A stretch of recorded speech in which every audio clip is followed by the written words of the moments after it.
Anything Can Happen Friday, the art and culture side of Southeast Asia.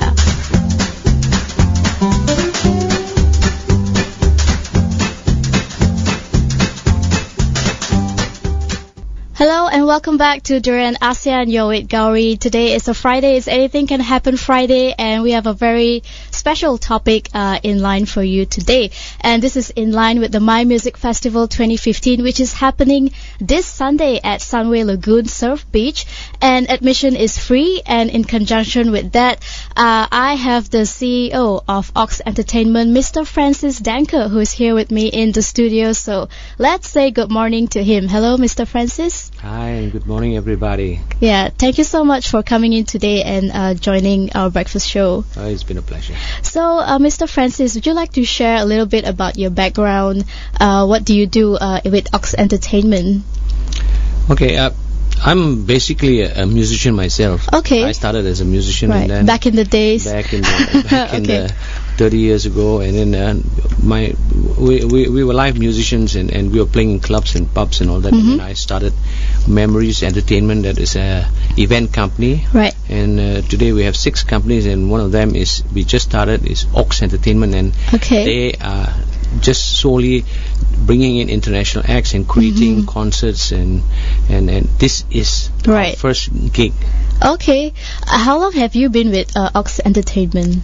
Ox Entertainment is about a year old now. Okay. A year old. It's new, and Smokie is our first. All right. Our first act. Okay. And what else is Ox Entertainment focusing on? We are actually focusing on bringing bands like Smokie, like Kool and the Gang, those in that era, you know, right. Casey and the Sunshine Band, right. Level 42, Alabama, you know, the things, bands that were popular in the 70s and 80s, and we have these bands have got countless hits, and these are the bands we are looking for. All right. And what was your intention of bringing these bands down, or even joining Ox Entertainment?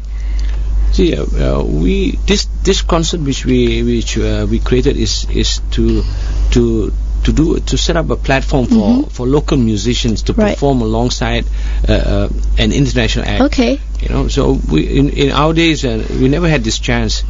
So for the last few days we were bringing Smokie to the clubs to see all the local bands that's performing, and they were completely amazed by the standard of music in this country. You know, people like we saw Hydra last night, and they were blown out of bits listening to Hydra. Okay, you know? That's good to hear. Before that we had Nine Lives, and then we had Sherman and his band. Right. You know, and tonight we're going to Backyard, and then we're going to see Union Band, and they were amazed, and this platform is to get these international groups and our local musicians mingling together and sharing ideas, and we hope to send our musicians out one day, you know, and give them this platform to perform in a full length setup, concert setup. Right, because normally when an international act comes down, they have one local band maybe to open for them. Yes. But what you have done here is you have 20 local bands. This is like a festival. The local bands are not the opening act. Smokie is just like, you know, like part of the family, you know, part of the musician family. Right. So, you know, all the bands, we've got all kinds of music, from blues to rock to the latest, you know. We have people from Protocol, you know, Hydra, and a lot of good bands. And how did you guys shortlist these bands? How did you pick from? I'm sure there are hundreds of different bands. How did you? What we did was we were looking at the bands that were active in the night scene. Okay, and then we talked to people. Okay. You know, who are the really popular bands, and these were the names that have come out. Okay. You know, and then next year we're going to do the same thing. We're going to start shortlisting. Hopefully this concert carries on next year. Right. Shortlisting bands and keeping tab with them and see whether they are creating a big following, and they're popular with the music scene.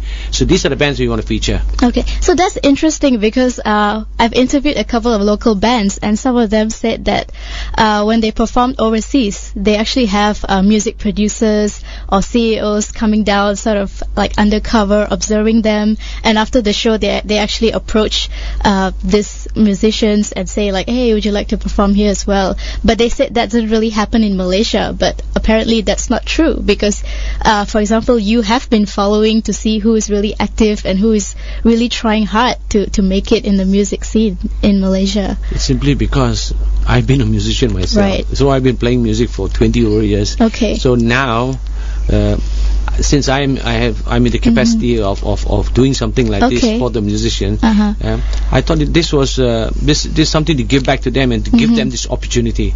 So I'm creating this, and then I'm trying to talk to the musicians and the artists that to come to us, and we would like to make this give them that professional outlook, to see that they are properly groomed and properly managed to fit into this international music scene, with the right sound and pay the right fees. Yeah.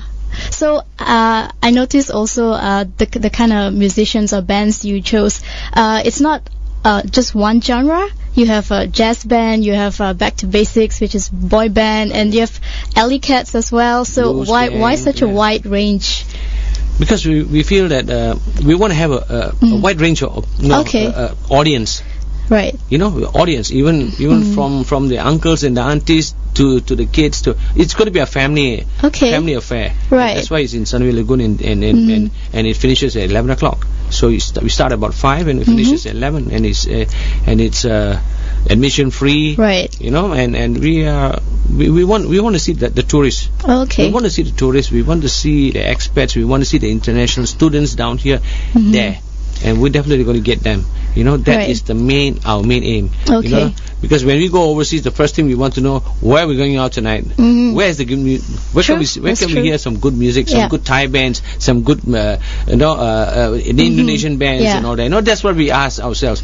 So imagine this is a treat if we create this and people will make a point to come to this festival, make it a holiday and come for this festival. And next time we are going to make it bigger. Maybe we set up some workshops and show off some traditional equipment. Okay. We want to do something much bigger than this. All right. So what is your thoughts on the current music scene in Malaysia?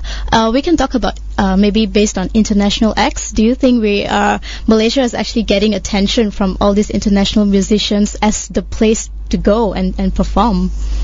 Not at the moment. I feel we have so much talent in this country. Yeah. But they have not been given the chance. Okay. They have not been given the chance, and they don't have the contacts and people like ASEAN percussion, because the kind of music they play, they've been invited to all the world music. The music festivals that's happening all over the world are maybe just jazz, metallic, right. If it's metal, it's metal. World music, world rainforest, world music, world music. So this is going to be different. This is all. It's open up to all. So even a 5-year-old kid or a 50-year-old uncle, everyone can relate to it. Everyone can relate to it. That's what we want. We want to make it a family affair. So apart from My Music Festival, do you have other plans to highlight the local talents or to provide other kind of platforms for the local musicians in Malaysia? Yeah, of course. Now we actually the musicians know what our intentions are. Okay. So we're going to make Ox Entertainment like a platform for them to come to us. Okay. Come to us for advice, and maybe we will groom them and through our contacts with the international scene, see how we can send out people, and then who knows, the bassist might be spotted by a band somewhere, and he might be playing with one of the big bands, you know, just like, you know, AC/DC or something. Like what Black Eyed Peas. You see, there's a Filipino guy down there. Oh yeah. Yeah, you see, he was just spotted playing with one of the bands. Right. And now he's a big star. You know, and when I brought Smokie to see bands like Hydra and all that, they said, man, you know, if only these people were given a chance. Oh, okay. They are shocked. You know, to see the talent, really shocked. And then what are we doing about it? What are we doing about it? You know, if you're going to stay here and just play here and remain here, you're going to be just here, that's all. Okay. You know, we want to send these people out of here. No, not just playing our local music, but showing their individual talents. Okay. You know, we want to see a Malaysian play with Justin Bieber, or, you know, be his backup band, or be his dancer, or whatever, you know. That is what we want to see. We want to see a Malaysian name in the international scene. All right. So we're almost towards the end of our segment, but before we finish, what is your hope for the future of the entertainment scene in Malaysia? This is the first step. Yep. Okay. Yep. And we hope to do it annually. We hope to bring different bands, and then we hope to feature different bands from Malaysia. Okay. You know, and we want Malaysian bands to come to us and say, hey, can we be part of this music festival? Okay. You know, then I'm sure we're going to be having more bands coming forward. That's what our intention is. You know, to see this music scene blossom and you know, and give these young kids a chance. Give these young kids a chance, you know, out of this country, you know, to be an international star and make Malaysia proud of them. So it's actually open. You welcome bands to submit their profiles and we want to showcase them. We want to showcase them. You know, then if there's a jazz festival and we've got a good jazz band, we will send their resume and we will send them overseas. Okay, so that's amazing what you're doing, Mr. Francis. I hope it really takes off. And for everyone else, of course, My Music Festival is happening this Sunday, 8th of March at the Surf Beach, Sunway Lagoon, and admission is free. Be there. This is Anything Can Happen Friday, the art and culture side of Southeast Asia.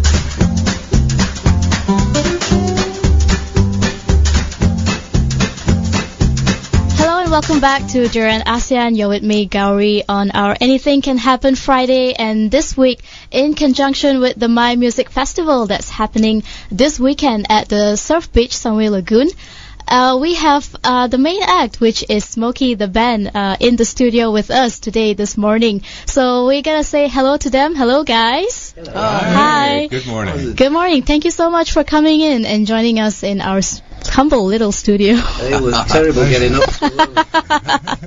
But thank you for trying.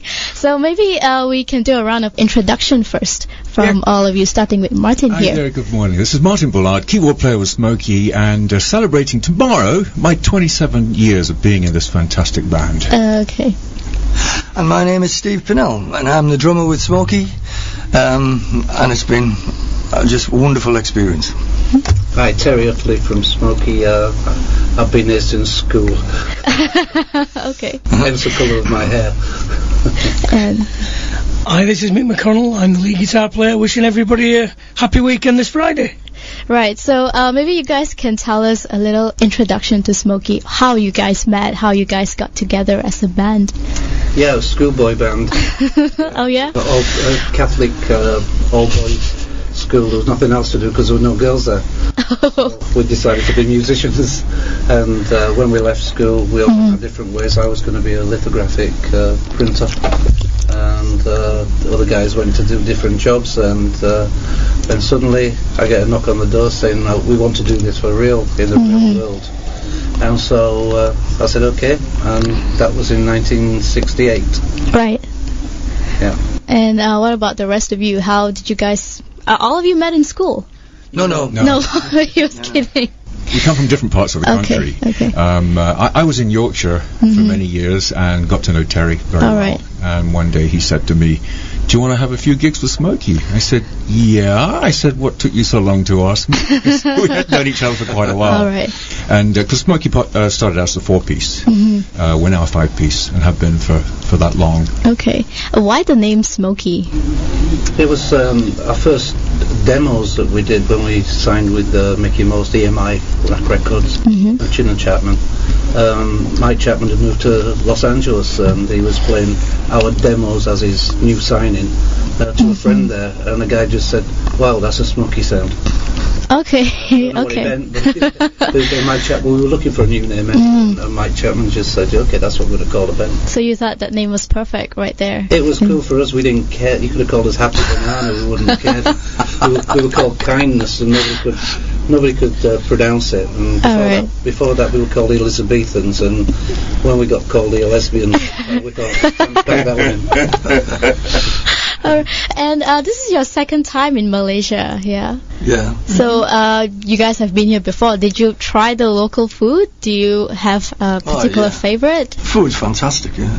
It's I like to go on holidays, Far East, Thailand, Malaysia we've been before, and the food's just brilliant, you know.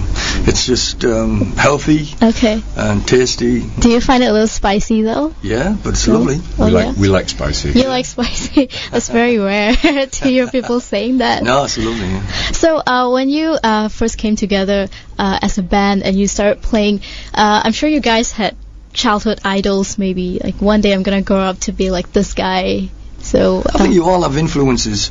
When you're younger, you start playing music and you think, well, I'd like to be like them. I mean, obviously the Beatles really started all this sort of music off, and so they're heroes, and probably to us all they were heroes. But then everything goes along the way, and you just think, well, how good is Bryan Adams and things like that, you know. And we've all got different types of music favourites, but it's and anything that's played well.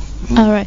What actually evolved from how Smokie approached, the how we do it nowadays. Yeah.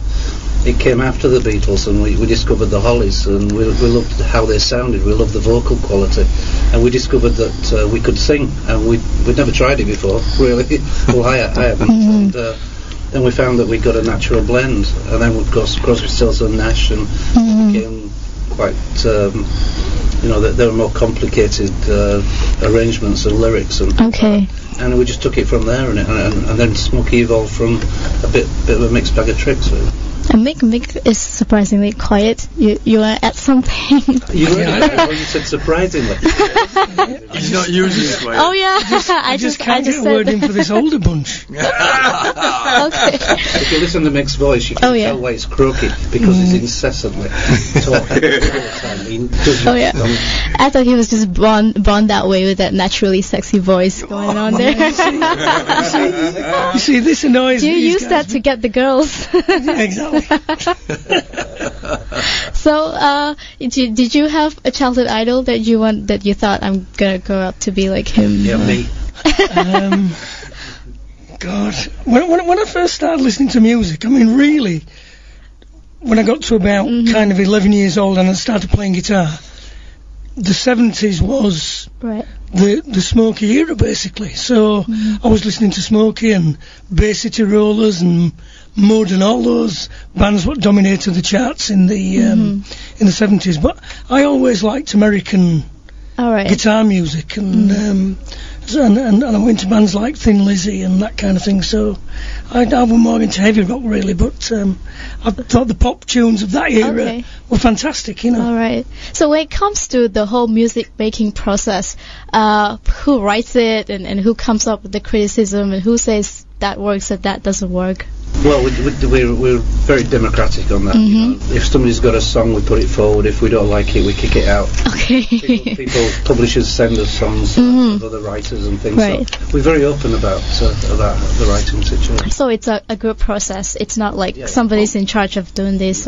We've written as a band. We've written songs as a band, and we've written as individuals as well. And so if you think it suits Smokie, the sound of Smokie, or we can make it a good Smokie song, you just play it and we all listen to it, and if we think it'll work, we choose it. Okay. And at the moment, we're doing exactly that. We're listening to songs. People are presenting songs now. We're 6 songs into a new album, and when we go back, we've got to find some time to go back in the studio and do another 5-6 songs. And so we are listening to songs at the moment. Okay. And is there a particular sound that you try to get every time to sort of synchronize the... It's a Smokie sound. Smokie. We've always said, you know, if you've got a good strong 4/4 beat and a great lyric, we can Smokie-fy it. Okay. You know, Smokie-fying things, and so we put our own stamp on when it becomes to the vocal part. But as people have joined the band, Nick's been in the band 20 years. He brought a different sort of style of guitar playing, so there's it's always a plus every time. You know, we've evolved from the original stuff, but maintaining the basic sort of ingredients. Yeah. Okay, and your albums as well. Of course, I think your most famous song will be "Living Next Door to Alice." Never heard of it. I imagine that. And if you probably had a lot of people ask you this, but what was the story behind that song? It's just boy living next door to girl, you know, kids, and then they grow up and discover that, you know, he's in love with her. Okay. Is Alice some random girl, or did one of you... Definitely random. But you know, then she disappears, and then this poor guy is on his own for a while, and then he meets Sally, who's Alice's mate. So we actually did a song called "Sally Doesn't Live Here" anymore also. Right. And she leaves as well, so he's not very good in love. Okay. Not lucky at all. And a lot of people have compared you guys to Scorpions or CCR. Do you agree with that, or? Well, CCR we could get on with, you know, and we've been told because of the vocal quality equals things like this, you know. But Scorpions, we've never done that one. Okay. Probably just Malaysians do that. We've heard it many times. Oh, okay. But I don't quite get it. Oh, you don't get it, but you've heard that before. Yeah. Okay. So we will take a short break now, and when we come back, we will talk more to Smokie about their... This is Anything Can Happen Friday, the art and culture side of Southeast Asia.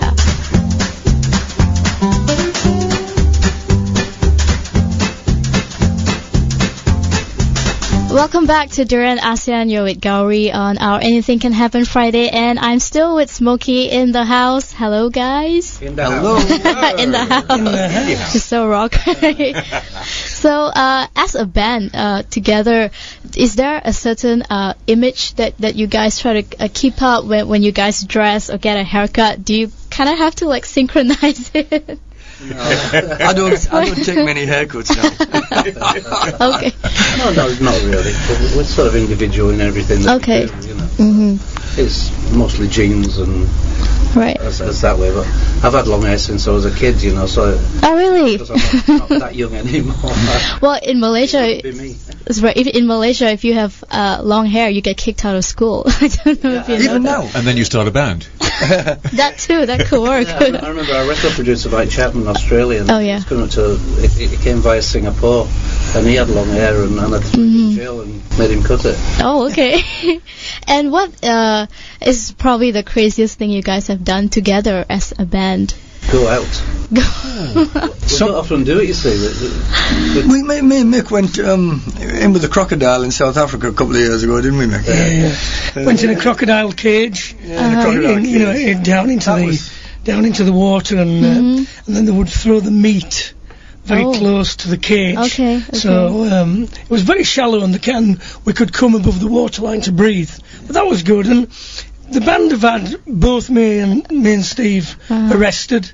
We were once in Norway, and the police came in and arrested me for some unknown reason, because the band were behind all this joke, and so we try and have good fun together, but we also give each other a lot of space. And, last year we were in Greenland, and we all went dog sledding. So that was good. It felt very pleasant behind 8 dogs who I think been eating curry the day before. One experience what we had, which we probably sometimes forget about, which is strange, but we went to Greenland a few years ago, and obviously the 90%, 95% of Greenland is an ice cap. Oh, yeah. And we had to get from one port where we were working to another port to get back home and get the flight. Okay. And we went on a boat journey.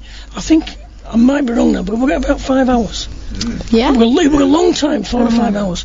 And we literally went through this winter wonderland with icebergs, and it was just like being in another world, on another planet, kind of thing you see on documentaries. And we've been really lucky to see things like that, and together the five of us kind of sharing that experience, you know. But we do so much you forget about a lot too, you know. There was another time that we went to Mongolia, and what was good about it at first was that we were the first Western band ever to perform in Mongolia, in Ulaanbaatar. It was fantastic, and the tread is fantastic. But in that trip, it was Terry's 50th birthday, and so they arranged to take us into the wilds, about 60 miles from where we were actually staying in the hotel, and they put on the most fantastic show and experience. There was throat singers singing harmonies with himself in 3 different voices. There was just all sorts of entertainment. Contortionist. It was just a fantastic experience, you know. Right. And so how many people are going to get the chance to do that, you know? Just things that you remember that stand out, you know. And we've walked up the Great Wall of China. So we've done a lot of things together. A lot of things, you know? in your world tour, crazy world tour, where you even end up at Greenland. And you guys spend a lot of time together. And do you ever feel like, you know, man, I just don't want to look at your face anymore. Every day. The funny thing is, we don't sit together on airplanes. Oh, yeah. We never sit together on airplanes. Intentionally. We just have some, we like window seats and some like aisle seats, and so we just never sit together. And people are quite surprised at that. They check in and they say, "Oh, we can't give you 5 seats together." That's great, fantastic. Okay. They think we're married. Just imagine if we did that with our wife and said, no, I don't really want to sit next to her. I've seen enough of her. We give each other space. Okay. And we don't give each other the opportunity to get on each other's nerves. So, you know, we take January free, so we're free to do it exactly what we want to do. Half of August, half of September, so we can do that. Because we do have families as well, so they need to It's just like 2 families. All right. We've got our family at home, and then you come to this family. And so we shared our lives with 2 different families. Yes, and we never argue. Really? I don't believe that. Oh, yes, we do. No, we don't. I don't buy that. I'm sorry. No, we actually don't. No, we don't. We may have nothing to argue disagreements. about. We have disagreements, but there's never an argument. We have the odd spurt of testosterone, let's say. We are definitely men.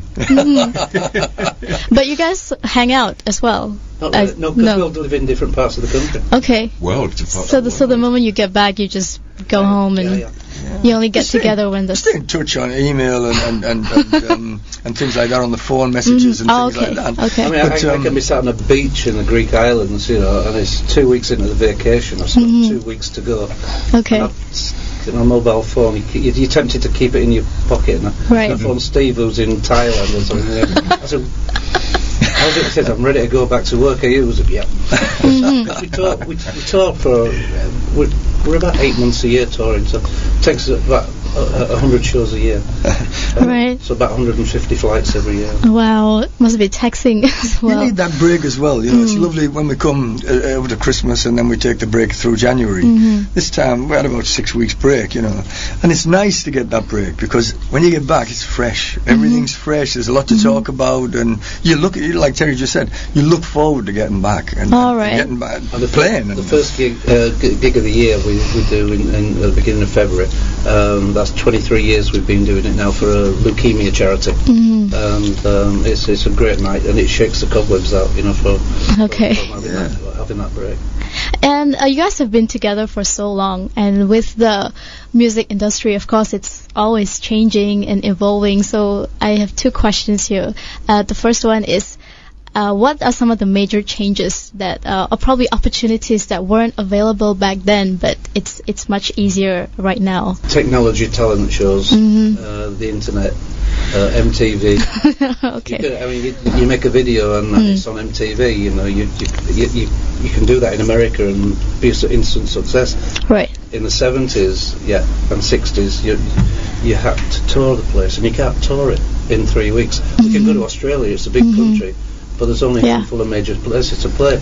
So you can tour Australia in 3 weeks. Okay. Tour the States in 3 weeks, maybe 3 years. So there's that, but the technology side of it has changed. I think the music's exactly the same, really. I mean, people write music and they create music, and okay, it might be different technology on some of the instruments, but essentially music's played in the same way it was played years and years ago. But the technology has allowed people to write songs at home, and then of course everybody knows now that in general the record industry has changed, and you know, the way we listen to music's very, very different, and there's not as many albums sold, and I suppose I came along really when CDs were about, whereas the other guys remember the old vinyl LPs. Yeah, exactly. I used to carve it on rocks. And it's just kind of, that's changed, so it's just all evolved through technology more than anything. But it's also brought the other opportunities where bands now, because of the internet, can actually promote themselves actively and get to corners of the world that really they could never do before. And in turn, it's put the record stores out of business, studios out of business. Right. You know, it's been great in one way, but really disastrous in another. But how do you guys keep up with these things, or how do you stay relevant? Because you showing me his phone. It's pretty much that. It is that, you know, all your album collection is on there, all your apps. You can make music on here, everything we do on the iPad and everything. You could record most of what you need to do in your bedroom now. Right. Which we didn't used to be able to do years ago. We had to be in a proper studio. Right. But in terms of your music as well, it's very easy for artists these days to get influenced with the changing trends. They tend to change their music very quickly according to what's current at the moment. So how do you stick to what to the Smokie sound? It's just a formula. Smokie, they've always had the formula that works. It's very strong harmonies, vocals, and like Terry said, it's a backbeat. And we've never changed that, because people who buy Smokie records, for instance, the next album that they buy, they want to hear the Smokie sound. And so we've got to give them really what we've been doing for the last 30 years, because that's where the success has been. So it's no good us trying to sound like Metallica or anything like that. We can't change and go into just a groove band. We've got to give people what they want, and when they listen to Smokie, they know what they want, and I think we know what to give now, you know. And so we've gone off in a different direction, only slightly. We went to Nashville, 97, we recorded an album in Nashville, and it was great. Songs were great, and it was very successful. It got on a lot of compilations and things like that, but it was just a slightly different from what we'd done before. It took us maybe in a little bit more country rock feel, but we were comfortable with that, and it was very well appreciated. In fact, somebody was talking about it here just 2 days ago that they bought that album. So we just seem to know what the people want, and we've got to stick with that formula. You know? Right. And what is probably the best venue that you guys have ever performed before? Your favorite place that or like that one concert that you just cannot forget? One concerts. We all have so many. We did that. I remember selling out the Olympic Stadium in Moscow for 5 nights. Right. That was playing at the Danube Festival in Vienna. That was 169,000 people. There's so many, you know, those one. Right, that one friend, there's no one favorite. Mongolia, you know, it was sensational. They told us we were playing in a stadium. We thought it was like a football stadium, but it was a wrestling stadium. It was a great big thing, and I think there was 40,000 people inside, and I think there was 40,000 people outside. 80,000. 2 nights. It was just amazing. And we did India many years ago. We did it last December. We did it many years ago, and they couldn't get all the people in, and we could see all the people stood over the fence outside. And so first time that you played these places, it really goes in, you know. Of course, we did Genting a few years ago, and we're really looking forward to Sunday night, because this will be the first outdoor concert we've played with all your local bands. We've met some of them, And we can feel the excitement, we can feel the buzz amongst ourselves. We can feel the buzz. We are looking forward as much as those guys are. Right. Yeah, I mean the standard of musicianship of these guys is fantastic. We don't do clubbing and things like that, but this is all arranged for us. Okay. And this is getting us all out together. And I mean, our singer Mike, he's not here at the moment. He had some personal issues in England to take care of, so he flies in tonight. Okay. And but there's the standard of musicianship and the voices. And Steve actually got up and sang. He's our drummer. He don't sing, but he did last night. Sing. Right. He did Mustang Sally with Lamb from Hydra. Okay. Last night, and it was absolutely fantastic. And we've seen most of the bands today at a press conference. Oh, right. Sorry, yesterday at a press conference, and it's just great. Big photograph all together, and we're just looking forward to Sunday. And well, as a band that's been around for so long, you were just talking about the local bands in Malaysia, and of course we have plenty of talent here, but a lot of them tend to go unrecognized. So what advice would you give them? I don't think they know how good they are. We saw the band, two bands night before last, and they were just fun. There was a bass player, Daniel, and Sherman was singing. I don't remember the other two guys' names, but they were fantastic. I mean, to watch these guys, it was just like watching world-class musicians. And then last night was exactly the same when we saw Hydra. It was just world-class performance, you know. I think Mick hit the nail on the head. You know, they need to be inventive, creative. Yeah, they need to go and doing other people's things. That's what you seem to be getting. But if they were doing their own material, that's where they've got a chance of breaking out. I think if Malay, obviously, like the lads have said, the talent's there. Right. And I think if the Malaysian musicians want to break a little bit further than Malaysia, even if it's only to get to the countries in the Far East, you know, I think they need to just be creative, and they need to try and write songs. But we get the impression, especially from the guys who's brought us in, that you know, there's every chance that Malaysian music is going to go forward in the next few years, and the right people behind it should help it achieve that. But ultimately, it's the talent what allows it to break through and to become a good product, you know. But they just need to be creative. They've obviously got the talent, and write their own songs, and then I think then I would say, you never know, maybe in 10 years in the UK we would be listening to some Malaysian act, which would be quite nice, you know. And there's nothing wrong at the end. There's nothing wrong at the end of the day with being top in your own country. You know, we have acts in the UK who've been fantastic, but they've never made it outside the UK, and a lot of them. And so in Malaysia, the top of the tree, these bands, and so there's nothing wrong with that. It's a feather in their cap that they are the top people. Same with the Russians. When we go to Russia, we listen to Russian bands and things like that, and they won't break it anywhere else but the best in Russia. There's nothing the matter with that. So it's really about the musicians themselves, how creative they can get with their work. They've got the English language anyway. That's what, you know, with the Russians and things like that, they're singing Russian, and that's never going to transport itself to across the water, you know. Right. And besides that, do you think that it's solely focused on the musician, or should they get some help from the government as well, or from the private? Yeah, I mean, there seems to be Francis, who's the promoter, he's so passionate about this project, you know, and he wants to take it further for these musicians. His heart is there. You could just the way he speaks, you know, he's got it all there waiting. It's all bursting out of him. You know? And I think if he can get the government on his side on certain issues of it and give help to these guys for promotion and whatever. Maybe money for recording and things, you know. Who knows? Okay, so we are actually almost at the end of our segment for this morning. That was really fast. I don't want to go. We're just getting warmed up there. Oh yeah.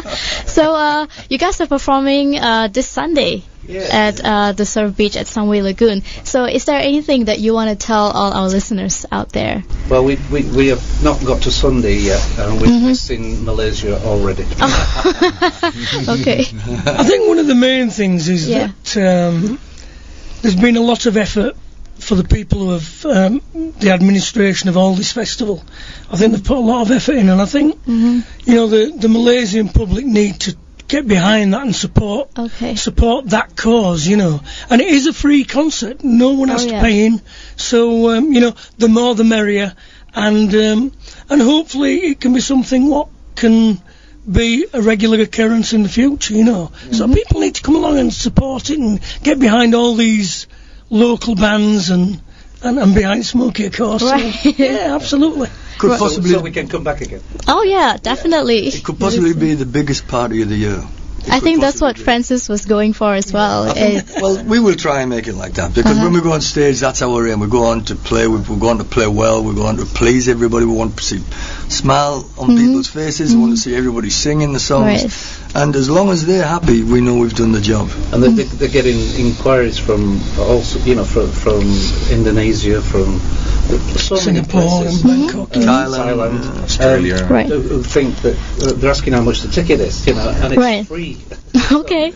So you guys are performing at other countries as well besides Malaysia. Where are you heading to after this? Last week we were in Russia. Would you believe where we're going to? we arrive home on Tuesday. Next Tuesday? Yeah. Wow. Thursday we fly to Iceland. Wow, So we go from extreme temperature in Russia. It's really hot here. minus 15 or something, was it, in Russia last week? Yeah. To hot air. And then we're going back to minus whatever it is in Iceland. Right. So, and then after that it's somewhere else, and then it's somewhere else. Ukraine. Go to Ukraine. Norway, Denmark. Yeah. So how many countries in Southeast Asia, actually? This is it. Just Malaysia. So we're the lucky ones to get you guys to come down. We did India in December, and that was fantastic. There were two outdoor concerts, and that was the second time we've been in. It was fantastic. You know, the people appreciated it. We appreciated the people coming, and it was just like a big party. Two separate concerts there, and we're going back there again this year. And like the guy said, hopefully this will be so successful that we'll be doing it again next year. And the excitement that's being created by Francis for the bands and for us to work with your bands, it's amazing. We're getting a real buzz. Really. Okay, that's amazing to hear as well. So you guys, have you guys been around shopping or just exploring the city besides watching the local bands? Well, we've done the local bands thing every night. So okay. We've got another couple to watch tonight and all right. tomorrow, and we're having an absolute ball. Okay. And of course the shopping mall at Sunway is just nuts. We even watched an ice hockey game the other night. Okay. So, any fond memories about Malaysia before we wrap things up? The whole trip. I was just saying to Terry last night. This is sort of going in a direction that this will be one of our favourite tours. You know, like we were talking about Mongolia, like we were talking about the first time we played in Russia and things like that. And this is heading that way, that we'll remember this with a real fondness of how good it was. Hopefully our concert will be good. It's where we twist in by the pool most of the day, you know. And, we're just looking over the edge where we sit, and the stages are being prepared now. And it's quite exciting watching that. Yeah. And Martin, Mick, want to add something? Yeah, just looking forward to it. Looking forward, all right. It's got to be good. I think it's going to be very good. Okay. I just get a good feeling about this. You know, we're getting this long build up to it. We're having great fun at all the clubs. You know, we're having a look around the country, and we're collecting all the remarks from people here in Malaysia. And they're all looking forward to it. There's so much anticipation. It can't be anything but a really, really good party. I think when we leave, we'll take a lot of fond memories home. And you know, I'll probably cry. we don't I trust you to we cry. don't always say that about every place we go, but I think this will be one of those. We'll look back and say it was a special trip. You know, it's enjoyable. And I'd like to add one more thing. Yeah, go on. Your hair is fantastic. Thank you so much. Thank you. Not a lot of people tell me that, so. Suits you. Right, thank you. Very smooth. So, Smokie will be performing at the Surf Beach Sunway Lagoon this Sunday along with 20 local bands. So, let's go out there and give them the support they need. It's free as well, free admission. So, I'll hopefully see everyone there on Sunday, and we'll have the party of our lives.